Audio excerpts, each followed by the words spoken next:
más concreto, más humilde, más discreto, como es una cuestión meramente iconográfica, como es la de la representación de un motivo concreto, como es el motivo de barcos en un soporte como el musivario.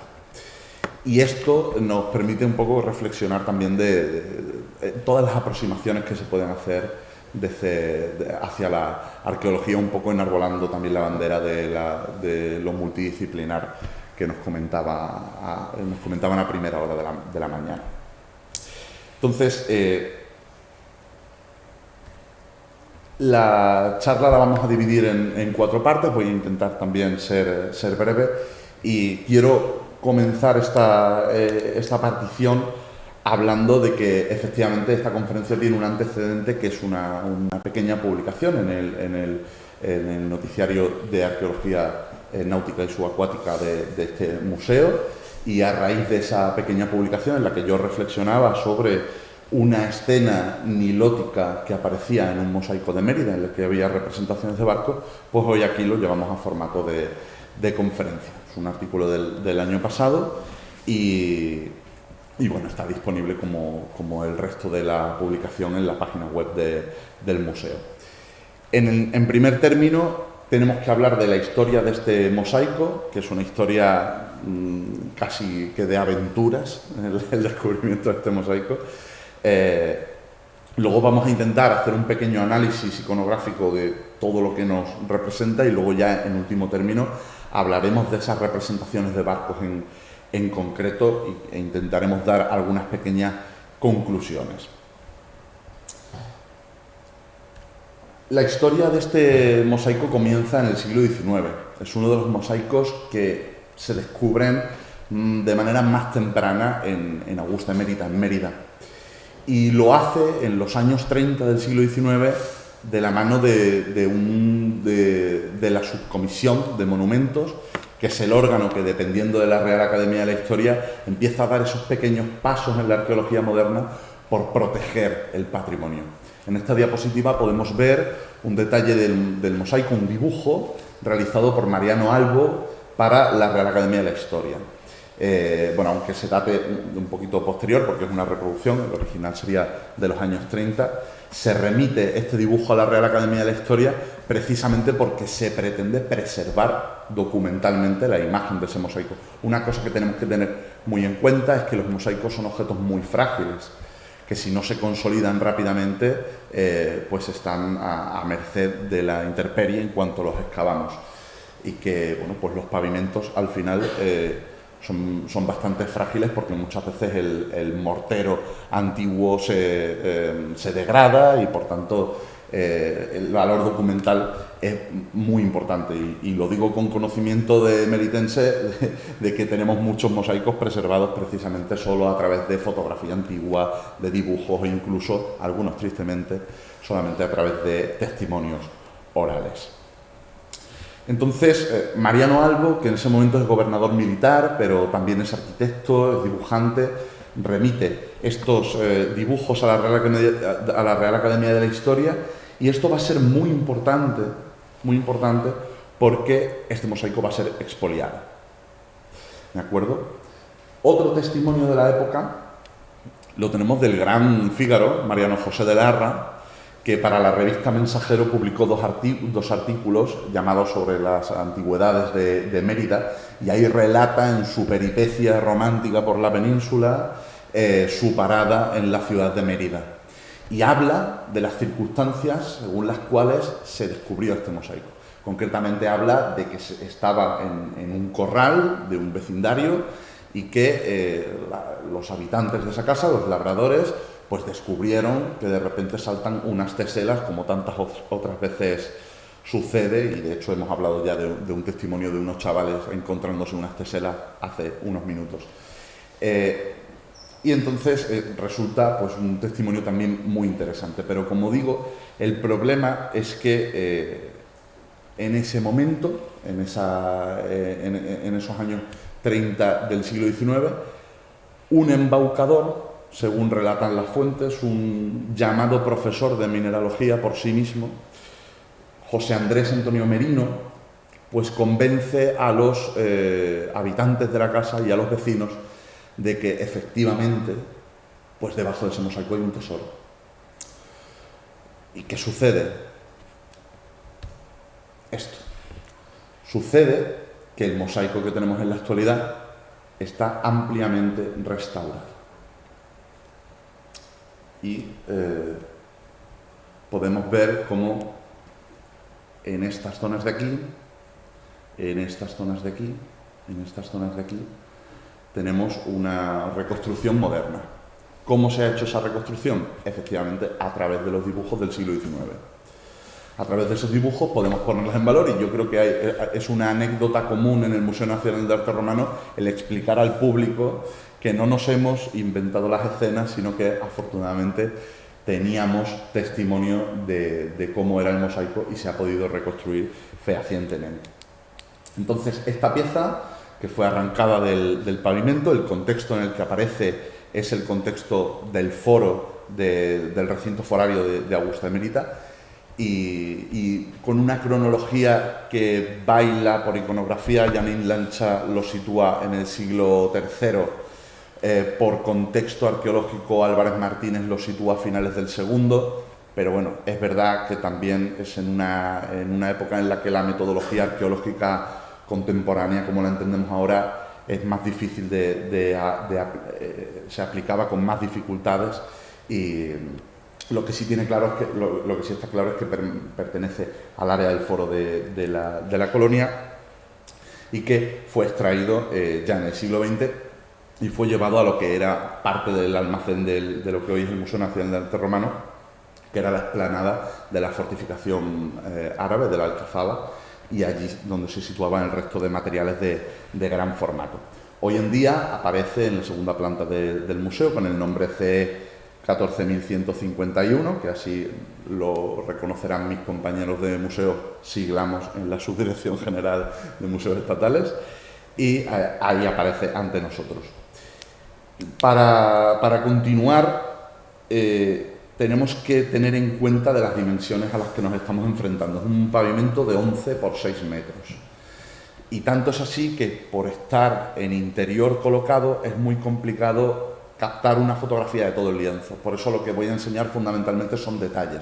Tenemos fotografías completas, pero es complicado realizarlas con tanto detalle, con tanta gracia como la que tiene aquí escena a escena. Vamos a hablar mínimamente de las partes que tiene este mosaico. Tenemos un medallón central donde aparece Erato y un poeta. Es la primera de las musas que vamos a ver aquí representadas. Tenemos elementos como el pedum, como un cáprido aquí que nos informan de esa escena bucólica, como una máscara, como una cítara, y alrededor de esta escena central el resto de las musas. Polimnia, tenemos aquí a Urania, tenemos aquí a Terpsícore, tenemos a Clio con el Scrinum, tenemos a Thalía y Euterpe. Tenemos un primer programa iconográfico que nos informa ya de que este pavimento pertenece a un espacio, seguramente doméstico, a un triclinium, en el que se pone de relieve una fuerte vida intelectual, porque las características que tiene este mosaico más generales es que le da una gran importancia a la representación de los detalles, a poder mostrar todos los atributos, a poder mostrar los mínimos objetos que aparecen, y eso tiene que ser resultado de un cliente, de una persona que lo que quería era que se pudieran apreciar esos detalles y que se pudiera hacer uso de esa vida intelectual en esta sala.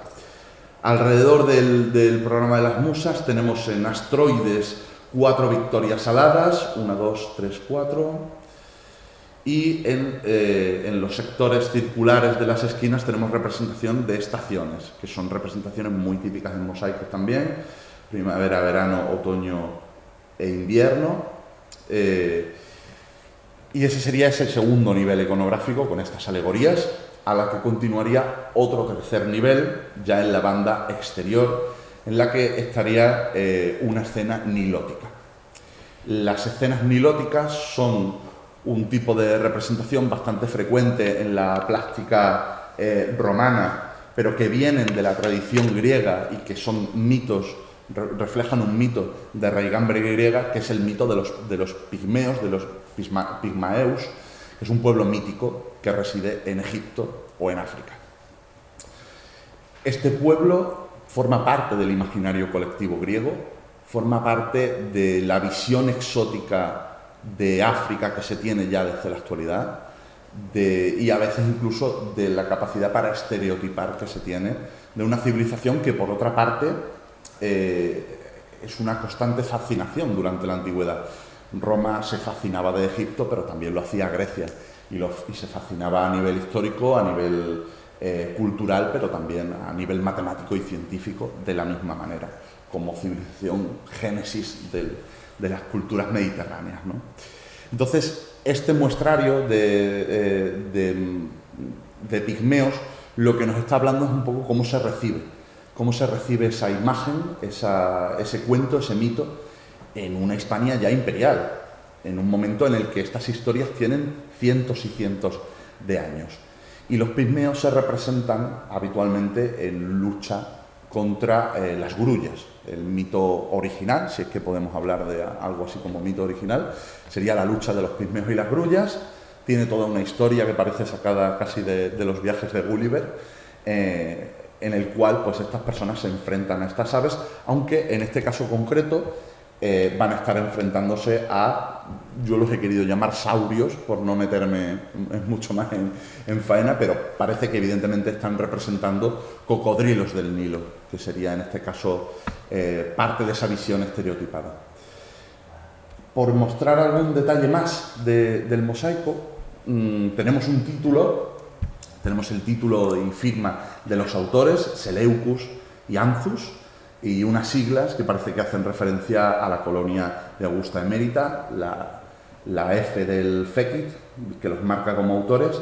Y bueno, otra serie de detalles, he querido poner un pequeño detalle de la lucha como tal de los pigmeos, aquí siendo devorado uno de ellos mientras el otro le agarra de la cola. Son escenas bastante cómicas, son escenas que quizás vienen a crear un ambiente distendido o gracioso en muchas ocasiones, ¿no?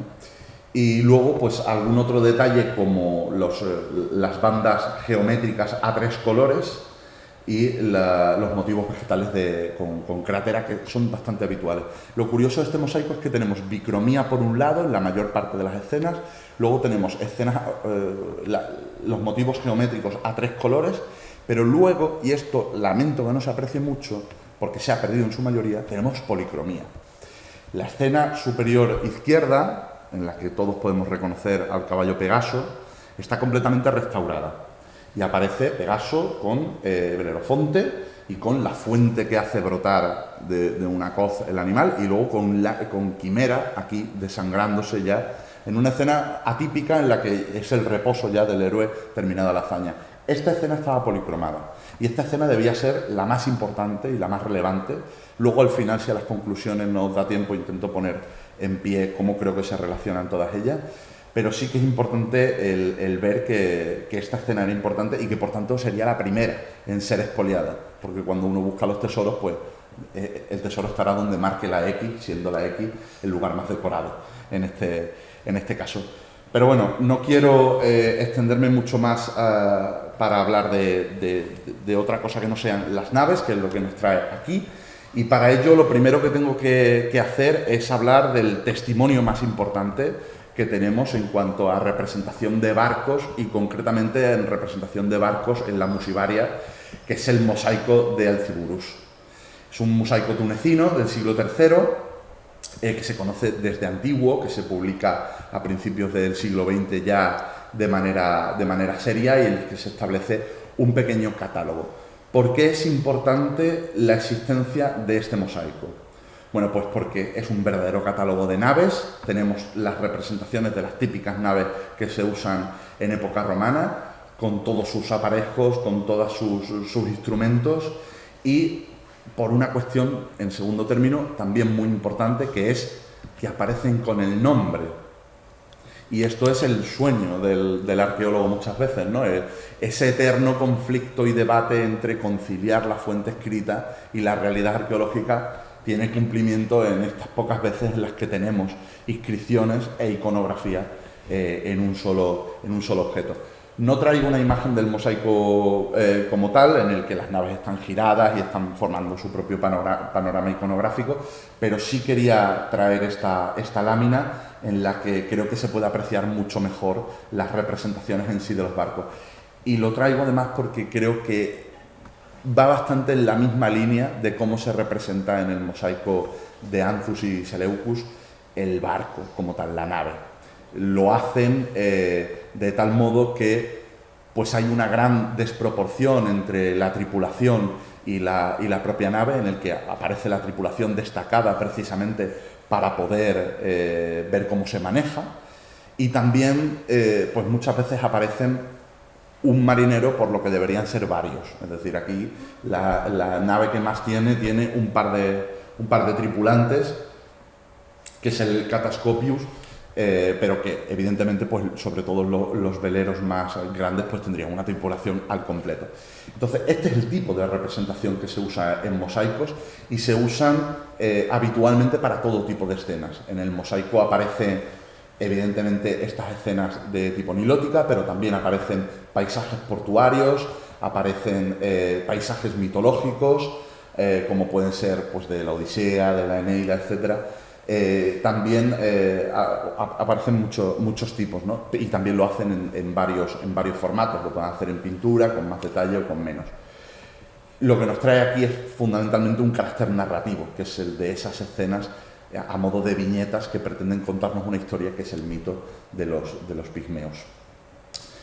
Otro tipo de representación, que sería prácticamente la contraria, es aquella en la que tenemos con gran detallismo cómo funciona un barco, y en el que tenemos a la tripulación al completo enseñándonos cómo funciona esa nave. Es el caso de la nave Europa, que se conserva en un graffiti de Pompeya, en la casa de la nave. Y aquí podemos ver que sí, la representación es esquemática y que, bueno, los tripulantes son pobres monigotes, ¿no? Porque un graffiti obedece a eso, a una herramienta simple, pero a una autoría que desde luego conocía con gran detalle cómo era una Corbis, en este caso, que parece que estamos ante un velero, y cómo funcionaban todas sus velas, cómo funcionaba, cómo estaba situada su proa, qué dimensiones tenía cada marinero, dónde viajaba cada uno, y en el que incluso tenemos señalado el nombre de la nave, ¿no? Frente a eso, pues aquí tenemos la cenefa nilótica, y más concretamente vamos a empezar con nuestro catálogo de barcos en general. Lo vamos a hacer en primer término. Yo les he puesto nombres bastante poco originales, intentando fijarme en la forma también. El primero de ellos lo he llamado el velero asimétrico, porque he querido establecer una suerte de taxonomía, y para ello me he ido fijando en los elementos. ¿Qué es lo que tenemos aquí?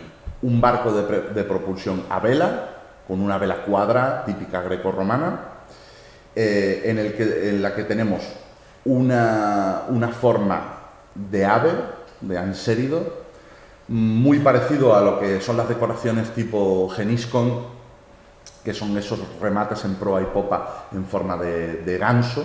Es lo que significa geniscos, sería el gansito, gen sería el ganso, y que son típicas de todo el Mediterráneo, ¿no? Pero aquí en este caso adopta directamente la forma de la nave. Es una nave en la que se tripula con vela, y se tripula también con un pedalion, que es ese remo de gran formato que lleva aquí este pigmeo. Ese remo ese timón iría a través de la quilla y serviría para maniobrar el barco. De nuevo, seguramente no sería solamente una persona la que viajaría o tripularía este barco, sino que llevaría otra gran tripulación. Estos son barcos que navegarían desde el delta del Nilo y a través del Mediterráneo, en todas las rutas comerciales por las que, por otra parte, Egipto era famosa, ¿no? Y yo creo que una de las cosas que podemos tener en mente de manera constante es cómo esa visión de Egipto como provincia romana, comercial y demás, pero también con un gran pasado, era percibida por gente de una provincia tan lejana como es en Hispania, y además en la Hispania interior en este caso, ¿no? También he querido señalar con flechas la marcha de cada barco y otro tipo de cuestiones, como que esta nave en concreto parece que no se representa con demasiado calado, pero por las dimensiones y por la propia vela y demás, igual sí que lo tenía. En cuanto a la nomenclatura, pues se podría tratar de una Varis, aunque los catálogos de naves y las terminologías de naves son interminables. Algunas de raigambre griega, otras de raigambre romana, otras de raigambre puramente egipcia también.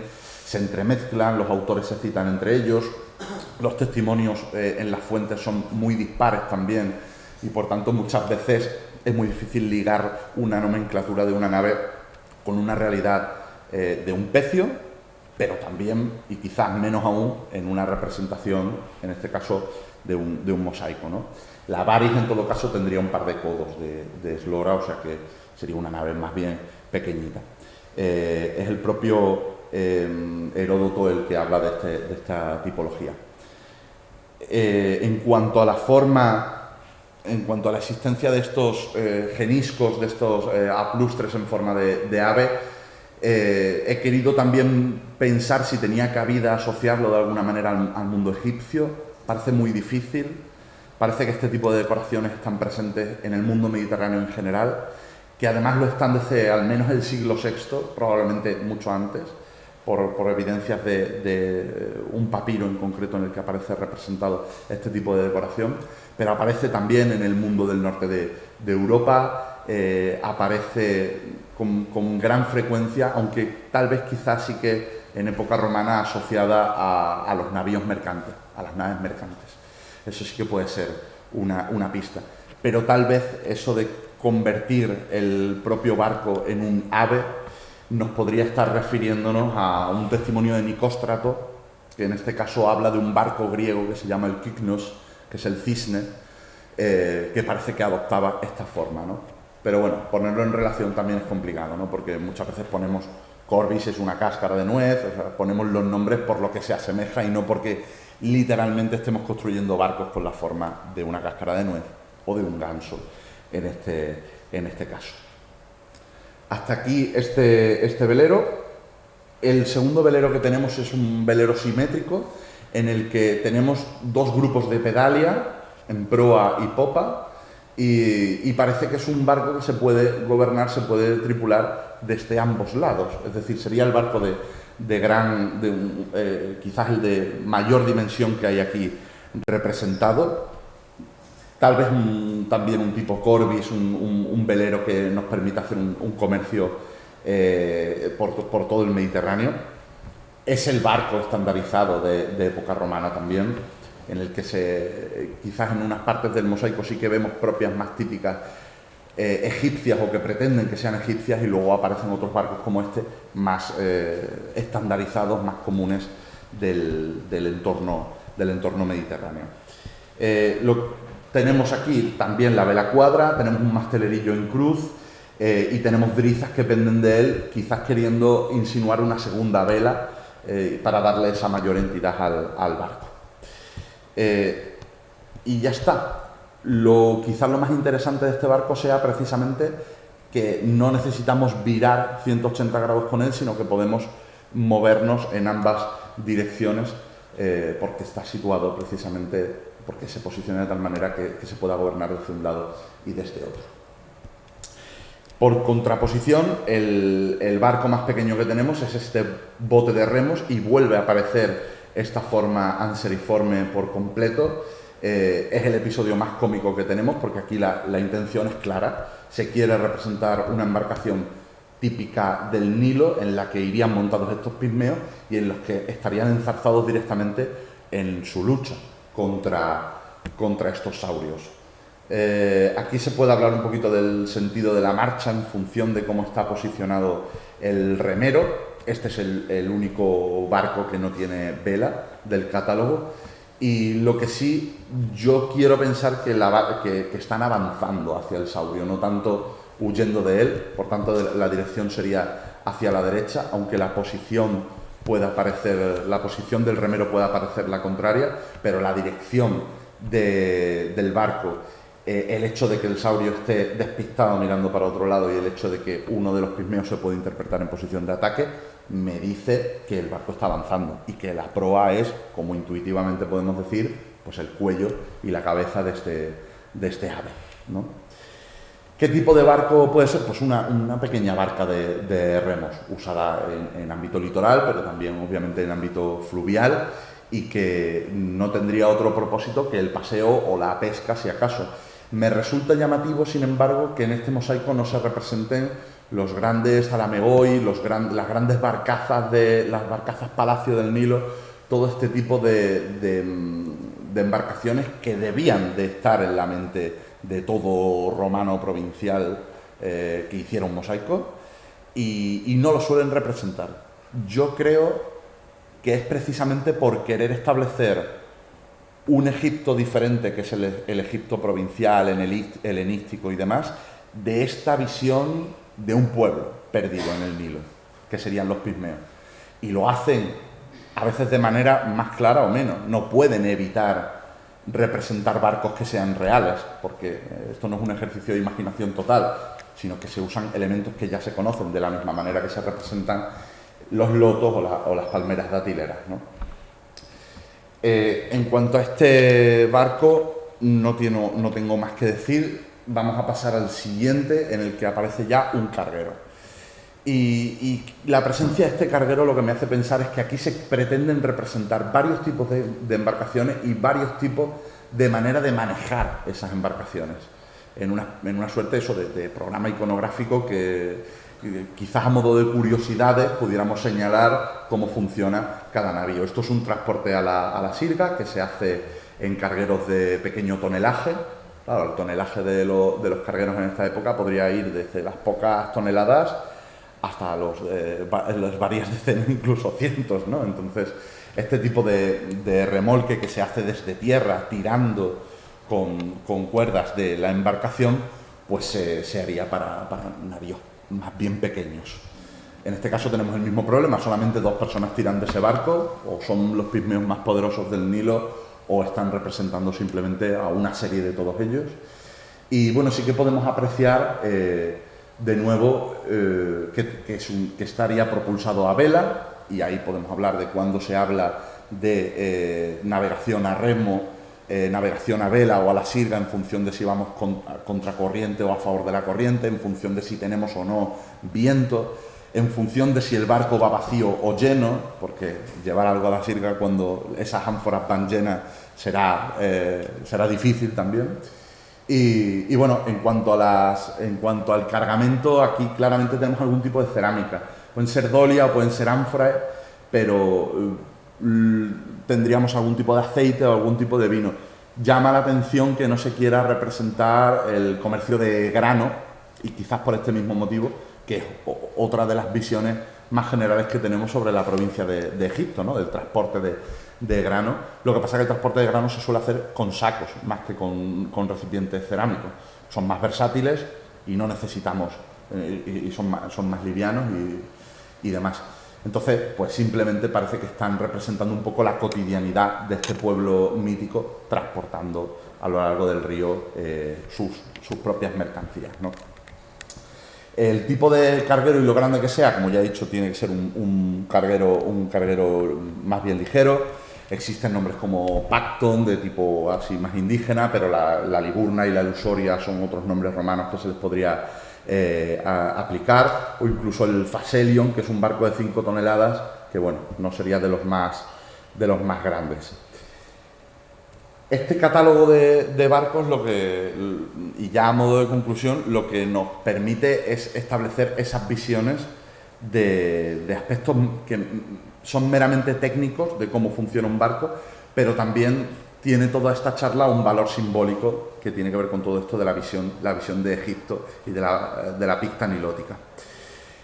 A modo de conclusiones, yo creo que es importante destacar, en primer lugar, como ya hemos dicho, ese catálogo de barcos, luego el valor de lo narrativo frente al realismo. Aquí lo que conviene es contar una historia, más que establecer todas las partes fundamentales y bien detalladas y bien diferenciadas de lo que es un barco particular, es decir, lo que hacía el graffiti de Pompeya, no lo hace este otro tipo de representaciones. Poner de relieve que el debate terminológico de cómo nombramos a los barcos es un debate que muchas veces se torna estéril porque quizás pecamos a veces de esta taxonomía, y yo el primero, heredada del siglo XVIII, en la que queremos que todo tenga un orden y una definición, y muchas veces pues las naves se fabrican con una suma de técnicas, con una suma de corrientes que no se pueden asemejar a lo que leemos en una fuente escrita en un momento concreto, aunque evidentemente son de gran importancia el estudio de esas fuentes y el hacer estas comparativas. Pero bueno, creo que no tenemos por qué darles nombre, o que sería muy difícil darles nombre a todos estos barcos. En cuarto lugar, creo que el mosaico como fuente de información es algo muy importante porque no solamente se preserva mejor que otras, sino que todo tipo de representación artística nos está hablando de una formación por parte de esos autores. La gente que crea un mosaico, tanto el que crea la imagen como el que lo ejecuta o crea las teselas, tienen una formación a través de escuelas, a través de manuales, libros, imágenes que ellos van representando, y que tiene mucho que ver con cómo se distribuye la iconografía y las narrativas y las formas de representación a través de un territorio. Es decir, cuando una persona crea un mosaico no lo hace copiándose de un mosaico, sino que dos personas que hacen un mosaico, o que hacen una estela, o que hacen cualquier otro tipo de representación plástica, lo hacen porque tienen una formación común a través de corrientes, y que esas corrientes nos permiten, cuando las completamos, tener una imagen más global de cómo funcionaba todo esto.